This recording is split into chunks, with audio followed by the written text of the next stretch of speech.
ہتھیلی کی لکیریں اور انگوٹھا یہ سب مختلف طریقے سے دیکھے جاتے ہیں جی انگلیوں کے مختلف نام مخصوص ہے مثلاً انڈیکس والی فنگر جوپیٹر کہلاتی ہے تو ہر انگلیوں کو انہوں نے نام بھی رکھے ہیں نہیں وہ نام وہ سٹار کی وجہ سے نام رکھے ہیں سٹار کی وجہ سے اسی لیے اس کا ایسٹرولوجی سے تعلق ہے انگوٹھا پھر یہ دیکھا جاتا ہے کہ اگر کسی کی یہ والی انگلی جو ہے یہ اس انگلی سے بڑی ہے یعنی یہ دو انگلیاں اگر دیکھیں اس میں دیکھا جاتا ہے سائز پھر اس کے بعد یہ دیکھا جاتا ہے کہ انگلیوں کے درمیان میں جگہ جو ہے وہ ہے اور کتنی ہے پھر اس کے بعد لکیروں کو دیکھا جاتا ہے پھر انگلی کے اندر یہ جو حصے 3 بنے یہ ساری اب بہت سے لوگ جو ہے ان کا یقین نہیں بھی ہے اس پہ اب ظاہر مستقبل کا حال تو سوائے اللہ کے کسی کو نہیں ہے لیکن ہم اس پروگرام میں بات کرتے ہیں کہ کون کون سے علم دنیا میں ہے اور کون کون سے لوگ کن کن باتوں پہ یقین رکھتے ہیں ایک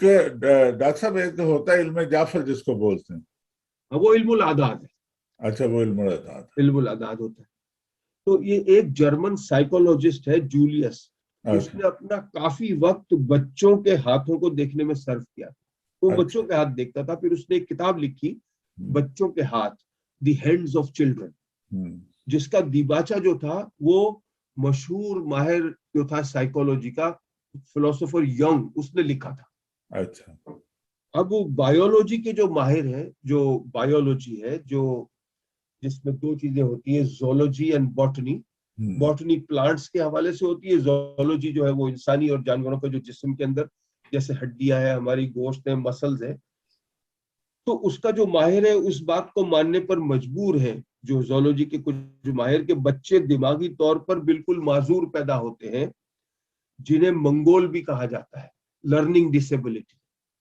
اچھا اچھا ان کی ہتھیلی بڑی ہوتی ہے اور اس میں دل اور دماغ کی ملی ہوئی ایک ہی لائن ہوتی ہے یعنی ان کا یہ کہنا ہے جو پامسٹری کے جو ماہر ہیں یعنی کہ یہ جو لکیر ہے نا ہتھیلی جب شروع ہوتی ہے تو جو سب سے اوپر والی جو لکیر ہے یہ دل کی لکیر ہے اس کے نیچے جو ہے یہ دماغ کی لکیر ہے اس کے نیچے جو ہے یہ لائف لائن ہے یہ 3 لائنیں ہوتی ہیں اب اچھا یہ سمجھ لینا ضروری ہے کہ لائف اور ایج اس میں فرق ہے یہ لائف کی لائن ہے عمر کی لائن نہیں ہے یہ زندگی کی لائن ہے زندگی کی لائن ہے عمر کی نہیں ہے کہ کسی کی لائن لمبی ہے تو اس کی عمر بڑی ہے ایسا نہیں ہے یہ لائف کی لائن کے اندر جو حالات ہوں گے وہ اس کی ساخت کے حساب سے وہ بتاتے ہیں ٹھیک دماغ کی لائن یہ بتائی جاتی ہے کہ جتنی زیادہ گہری اور بڑی ہوتی ہے اتنا ذہین ہوگا آدمی کی لائن یہ بتاتے ہیں کہ اگر یہ لائن آتے آتے اس انگلی میں چلی گئی ہے تو یہ بہت بڑا رومانی محبتوں والا آدمی ہے 4-5 شادیاں تو کرے گئی ٹھیک ہے یعنی یہ ان کا علم تو یعنی کہ آپ میں یہ صفت ہے یعنی میری تو لائن بہت ہی چھوٹی ہے یار تو باقی شادیاں تو آپ کی شادیاں تو پھر بھی آپ کی 4 ہو گئی بھائی ہم تو گزارے پہ ہیں نہیں 4 تو پھر بھی کی ہے آپ نے گزارا ہے اور خسارہ ہے تو بایولوجی کے ماہر یہ کہتے ہیں کہ جو لرننگ ڈسیبلٹی ہے ان کی ہتھیلی میں دل اور دماغ کی لائن ملی ہوئی ہوتی ہے شاید اب یہ میں نے دیکھا تو نہیں ہے کسی کا ہاتھ مگر دیکھوں گا تو پتہ چلے گا لندن میں مقیم تھے جناب میر بشیر ان کا نام پامسٹری کی دنیا میں سر فہرست آتا ہے میر بشیر کافی مشہور نام ہے اور انہوں نے اس موضوع پہ کتابیں بھی لکھی ہیں اور جس میں نہایت خوبصورتی سے انہوں نے ہاتھ کی لکیروں کو کھولا ہے اور بتایا ہے کہ کیا ہوتا ہے ایک شاہکار کتاب ہے صابر رضا میر بشیر پڑھنے کے لائق ہے برطانیہ میں اور بھی پامسٹ اس فن پر پریکٹس کرتے ہیں اور اگر آپ گوگل میں جائیں گے تو آپ کو مل جاتا ہے مگر جو میرا کہنا یہ ہے صابر رضا کہ ہاتھ کی لکیروں سے یعنی وہ یہ جس نے بھی یہ علم کی بنیاد ڈالی ہوگی اس نے یقیناً کوئی تجربہ تو کیا ہوگا اب اس نے یہ تجربہ کیا ہوگا مثال کے طور پر کہ اس نے 5000 لوگوں کے ہاتھوں کی لکیریں دیکھی اور ان کے پرنٹ لے لیے اور ہر انسان کی پوری زندگی کے حالات اس کے نیچے لکھے پھر اس نے ان 5000 لکیروں کے اور حالات کے حساب سے ایک علم مرتب کیا کہ اگر لکیر زندگی کی جن کی زندگی میں مسائل ہی مسائل تھے اس میں اس نے دیکھا کہ اس میں یا کئی ٹوٹ پھوٹ تھی، تو اس نے یہ کہہ دیا کہ جس لکیر آدمی کے ہاتھ کی لکیر میں ٹوٹ پھوٹ زیادہ ہے اس کو مسائل رہیں گے. لیکن یار سوال یہ ہے، یا اس نے یہ کہہ دیا کہ جو ذہین لوگ تھے ان کے دماغ کی لکیریں سب کی لمبی تھی.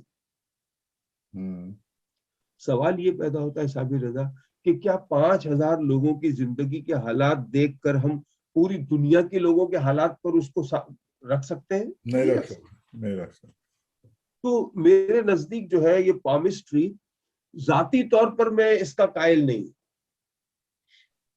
ڈاکٹر صاحب ایک شعر ہے کہ ہم تو ہاتھوں کی لکیروں میں ہی الجھے رہ گئے، ہاں لوگ قسمت کو بدل لائے سمندر پار سے. یہ میرا شعر ہے. بالکل.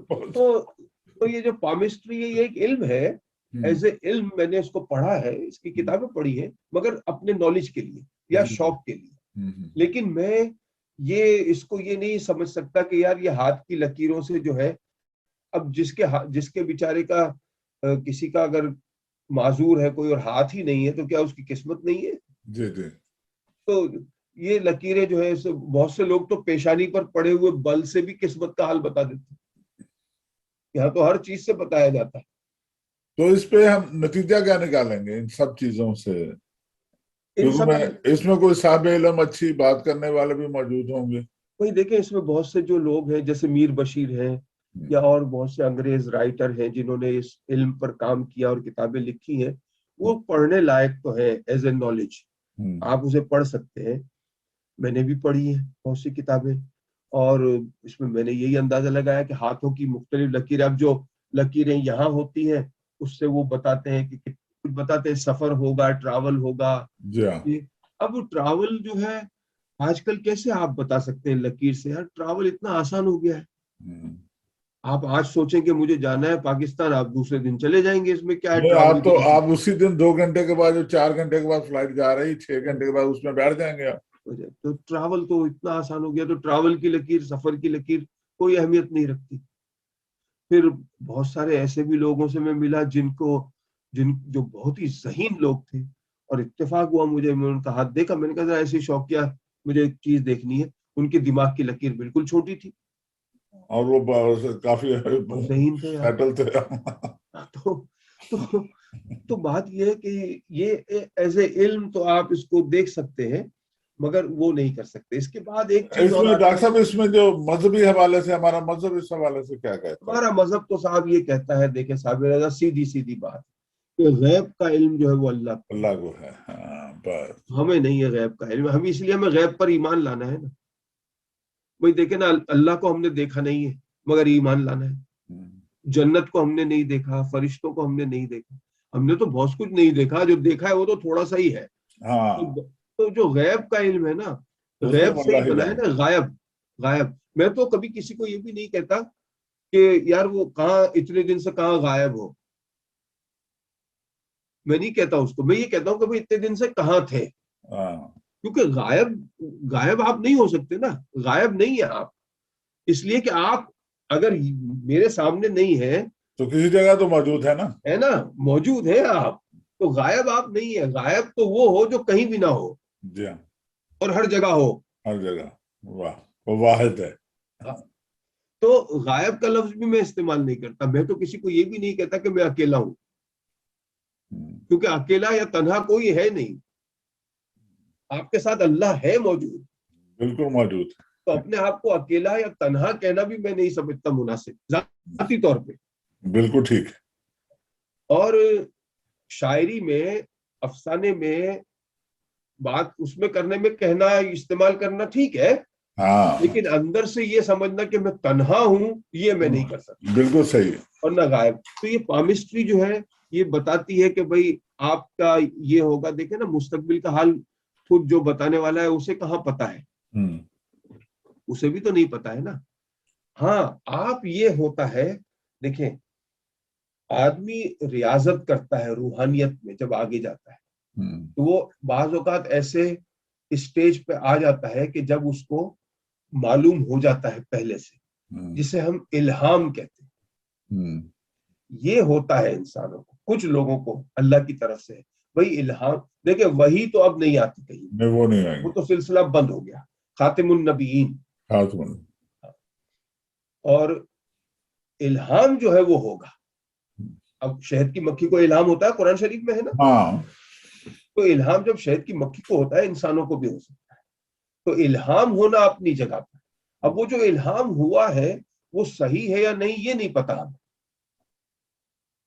تو الہام ہوتا ہے بعض اوقات.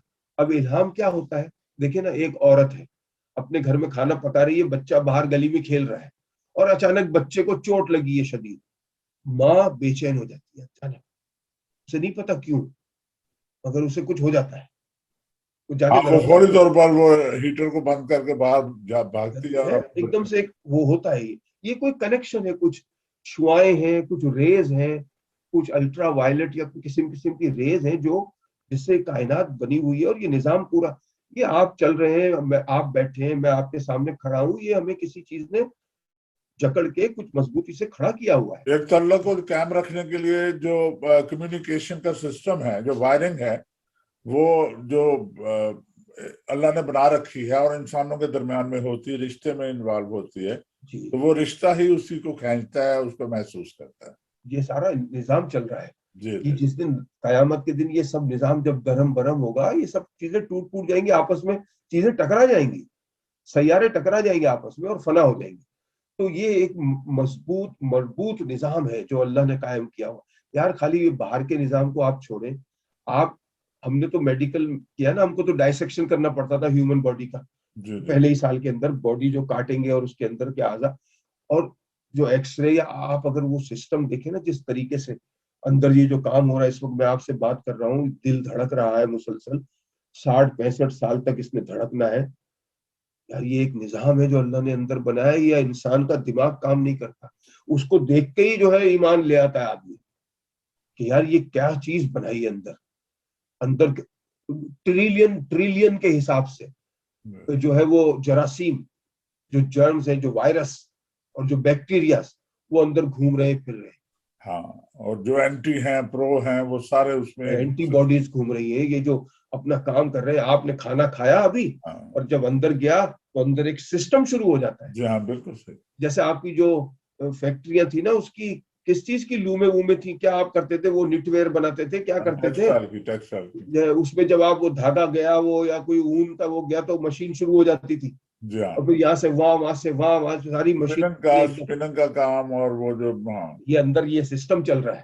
جی ہاں, اوپر سے لے کے نیچے تک, ایک ایک ناخون تک اور ایک ایک حصے تک جو ہے وہ سسٹم کار فرما ہے, جس سے یہ نظام باڈی کا چل رہا ہے. یہ کوئی ایسے ہی آدمی اٹھ کے یوں نہیں چل رہا ہے, اس کے اندر ایک پورا سسٹم خالق کائنات نے بنایا ہے, جس کو دیکھ کر انگریز جو ہے وہ حیران پریشان ہے کہ وہ یہ بنا لی, وہ روبوٹ بنا لیا اس نے, وہ کام کر رہا ہے, سارا کچھ کر رہا ہے, مگر اس کے اندر وہ احساس نہیں ڈال سکتا. وہ روبوٹ کے اندر آرٹیفیشل انٹیلیجنس سے آپ روبوٹ بنا سکتے ہیں, وہ آپ کے لیے چائے بنا کر لے آئے گا, لیکن اس کے اندر وہ احساس نہیں ڈالا جا سکتا کہ محبت کیا ہے, دکھ درد کا احساس کیا ہے. اگر سائنس نے یہاں تک ترقی کی ہے تو وہ بھی علم تو عطا اللہ کی ہے نا, اسی واحد کی ہے. وہ اللہ نے سارے علم آدم کو دے دیے تھے, آدم علیہ السلام کو, اب وہ علم دھیرے دھیرے باہر نکل رہے ہیں. باہر نکل رہے ہیں, کہاں تک پہنچیں گے, کہاں تک پہنچیں گے یہ نہیں پتا, اور لیکن پھر بھی وہ نامکمل رہیں گے, کیونکہ پورے علم کا مالک اللہ ہے. جس نے وہ بنایا ہے اس نے لکھا. دیکھیں نا تقدیر جو ہے, مقدر تقدیر, یہ ان کے مطلب کیا ہے, چھپا ہوا. ہاں, اب جو چیز چھپی ہوئی ہے تو کوئی کیسے بتا سکتا ہے آپ کی تقدیر؟ ہاں بالکل صحیح, بالکل جبکہ اس کا عربی میں معنی چھپا ہوا ہے کہ چھپی ہوئی چیز, مقدر لکھنے والا. تو یہ مقدر تقدیر, یہ عربی زبان کی یہ خاصیت ہے نا کہ یہ اس میں جو ہے ایک لفظ سے جو کئی لفظ بنتے ہیں, لیکن اس کا جو مین مفہوم ہوتا ہے وہ نہیں بدلتا. دوسری زبانوں میں یہ چیز نہیں ہے, چاہے اردو ہو یا انگلش ہو, وہاں مطلب بدل جاتے ہیں. ایک لفظ سے دوسرا لفظ نکلے گا, مطلب بدل جاتا ہے, اس کا روٹ جو ہے نا, روٹ وہ چینج ہو جاتا ہے. عربی میں نہیں چینج ہوتا. اچھا, ہاں, علم, طالب علم, معلم, عالم, وہ علم سے رہے گا نا. ایک لفظ سے کئی لفظ نکلتے ہیں. یہ بڑی خوبصورت زبان ہے, آپ اس کو کبھی سیکھیں تو آپ کو پتا چلے کہ اس میں کیا چیز ہے. یعنی ایک لفظ کے ماخذ یہ نہیں وہ چلتا رہتا ہے. تو پامسٹری ہو یا یہ علم العداد ہو, یہ ایز اے علم تو ہم اس کو پڑھیں گے, لیکن میں ذاتی طور پر یہ نہیں سمجھ سکتا کہ کوئی بھی آپ کا ہاتھ دیکھ کر بتا دے. ہاں نفسیاتی طور پر باڈی لینگویج سے, بات کرنے سے, آواز سے یہ بتایا جا سکتا ہے کہ اس کی شخصیت کیسی ہے یا یہ اس وقت کن حالات سے گزر رہا ہے. یہ میں نے سیکھا ہے, سیکھا بھی نہیں ہے, یہ میں نے تجربہ ہے میرا 35 سالوں کا اس فیلڈ میں کام کرنے کا. تو یہ وہ میرا تجربہ ہے کہ آواز سے سن کے شخصیت, مستقبل نہیں, مستقبل تو کوئی بھی نہیں بتا سکتا, وہ صرف اللہ جانتا ہے کہ کل یا اب کے 1 گھنٹے بعد کیا ہونا ہے یہ مجھے نہیں پتا. ہمیں کہاں پتا ہوتا ہے کسی کا, یا کسی کو کہاں پتا ہوتا ہے. جو مرنے والا ہے اسے بھی نہیں پتا ہوتا کہ اس نے کب مرنا ہے. اور جب وہ مر جاتا ہے تب بھی اسے نہیں پتا ہوتا کہ وہ مر گیا ہے. صابر رضا, یہ ایک بڑی عجیب سی بات ہے. اچھا, اگر میں اور آپ سامنے سامنے بیٹھے ہیں نا, اور میں مر جاؤں تو آپ کو تو پتا چل جائے گا کہ یہ مر گیا, کیونکہ سانس نہیں چل رہی نا, دل نہیں دھڑک رہا. مجھے نہیں پتا چلے گا. اچھا, اس لیے نہیں پتا چلے گا کہ میں مرا نہیں ہوں نا, میری تو روح ہے, وہی میں ہوں نا. اچھا, وہ انتقال ہوا ہے نا, وہ تو میں یہاں سے نکل کے وہاں جا رہا ہوں. انتقال, مجھے تو یہ پتا چلے گا کہ میں وہاں گیا ہوں. اب یہاں کیا ہو رہا ہے یہ مجھے نہیں پتا. ہاں وہ تو ایک فضول سی باڈی پڑی وہ ہوئی ہے. دوسروں کو پتا ہے, ہاں, مجھے نہیں پتا کچھ بھی. وہ مرنے اس والے کا کو اہتمام, اس کی تدفین وغیرہ کر رہے ہیں. وہ سب ہے. میں تو اوپر چلا گیا, تو زندگی رہی تو پھر ملیں گے. وہی تو ہے جو نظام ہستی چلا رہا ہے, بس وہی خدا ہے. پھر ملتے ہیں. اللہ حافظ. اللہ حافظ.